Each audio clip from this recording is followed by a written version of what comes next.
The next thing we're going to talk about is a topic no one used to talk about. Because of the stigma or lack of scientific understanding, mental illnesses were a taboo subject until the last couple of decades, when research started pointing to faulty body chemistry as cause or contributing factor. And yet many of us are still confused about how to support friends and family with mental health problems. Board member of the National Alliance on Mental Illness WYOMING, Amye Trefethen, gives some pointers in that regard by sharing her own experience with bipolar. The next thing we're going to talk about is a topic no one used to talk about. Because of the stigma or lack of scientific understanding, mental illnesses were a taboo subject until the last couple of decades, when research started pointing to faulty body chemistry as cause or contributing factor. And yet many of us are still confused about how to support friends and family with mental health problems. Board member of the National Alliance on Mental Illness WYOMING, Amye Trefethen, gives some pointers in that regard by sharing her own experience with bipolar disorder. What type of mental illness are you dealing with? I have bipolar 1 disorder, and in the old days they used to call that manic depression. Basically what it is that the person has a mood disorder that kind of cycles between two extremes. So sometimes you might be very depressed, unable to get out of bed, feeling that life just isn't worth living. You might not feel like you're interested in doing normal daily activities. And then the flip side of that is mania. Mania begins feeling pretty good. You start out with what's called a hypomania, where you have an excessive amount of energy. After all of that depression, it usually feels like your mind opens up and you suddenly have this kind of clarity. You can understand everything. You have energy, you can do things, you feel brilliant, you feel charming. The world seems more vibrant. But it can take another kind of turn. A lot of times people associate mania with feelings of happiness, but it can also be feelings of aggression, anger, hostility, and it can have some psychotic symptoms. And that seems like a pretty scary word, but basically you might feel a little paranoid. You might feel like you're being followed or filmed, or you might have ideas that you're someone special or that you have a special purpose or mission in life. Is that what you were feeling? Were you Yes, feeling these things? I did. I used to feel that I was being filmed, surveilled, kind of like through light fixtures and heating vents. I felt that I was being followed. I was very paranoid. It was difficult because I was in law school at the time. So I would have periods of time where I'd miss class because I was so depressed I couldn't get out of bed. Then all of a sudden I would have all this energy, and that was great because I could get things done. But it began to take an ugly turn.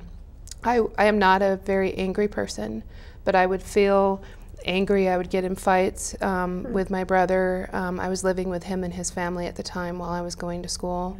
It began to get hard to go to class because it was like I couldn't contain my energy. When you're in mania, your thoughts go very, very fast. It's almost like a little hamster just on a wheel, and it's hard to catch your thoughts. It's hard to finish a sentence. So you were having these symptoms. What did your family do? My family got very concerned. They did pull me aside to talk to me about it and ask me what was going on.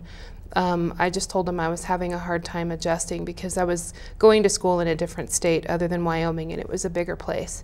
And so, because that's what I thought was going on. Okay. But as it began to get more and more severe, they realized that something else was happening. And my brother finally asked me if I felt suicidal. By this time I had already been into student health services and had been diagnosed with depression and anxiety. So he thought that there was just something going on with my depression and anxiety. And he took me to an emergency room in Lincoln, Nebraska. That's where I was living. And they diagnosed me there as bipolar. Yeah. And what happened? So here you have this diagnosis. Then what happened? I sort of felt like my world had been shattered. The depression hadn't really bothered me that much because it seemed much more normal. Having something like bipolar and having those psychotic symptoms made me feel like I was crazy and that my life was over. I had completed law school, but my illness came on at a point in time when I was studying for the bar, so I didn't sit for the bar exam, and it seemed like my life just sort of derailed. I felt very, very hopeless. How did your parents handle this? My parents were very terrified at first. They did bring me back to Wyoming, and they immediately got me into mental health services, which I greatly thank them for, because I believe that I am where I am today because I had access to those services. They didn't have a lot of support, like from their church or from our extended family. My brother knew and my sister knew, and it kind of just stayed in our little family unit. My parents didn't know where it was coming from. I think they felt guilty that maybe they had done something wrong. As parents, since they Yes. parented you. Yes, Oh. to cause this to happen. Huh. I in turn felt guilty because I could tell that they were so miserable. What was missing was really the support from other families.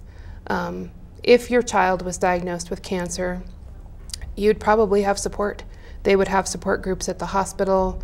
Your church and your community might bring you dinners. They might bring you flowers. Fundraise for you, for Yes. that matter, yes. People don't really do that with mental illness. You know, and I think that that is really what needs to change. A long time ago, cancer used to be stigmatized. People didn't really know what caused it, and they were ashamed of it. Yeah. It wasn't something that people talked about. And I think for mental illness, we need to do that same thing. You know, if you think about cancer nowadays, there's a lot more information about cancer. There are a lot of treatments for cancer. There are huge walks and fundraisers like the Susan J. Komen Walk. People wear pink for breast cancer. They have ribbons. They have all that support. If we can do that for mental illness, I think it'll make a huge difference, both in treatment and in how the disease is handled and how people go in and actually get the services that they need. Well, thank you, Amy, for sharing for this very personal story with us. Thank you. National Institute of Mental Health data shows 6 million adult Americans have been diagnosed with bipolar disorder.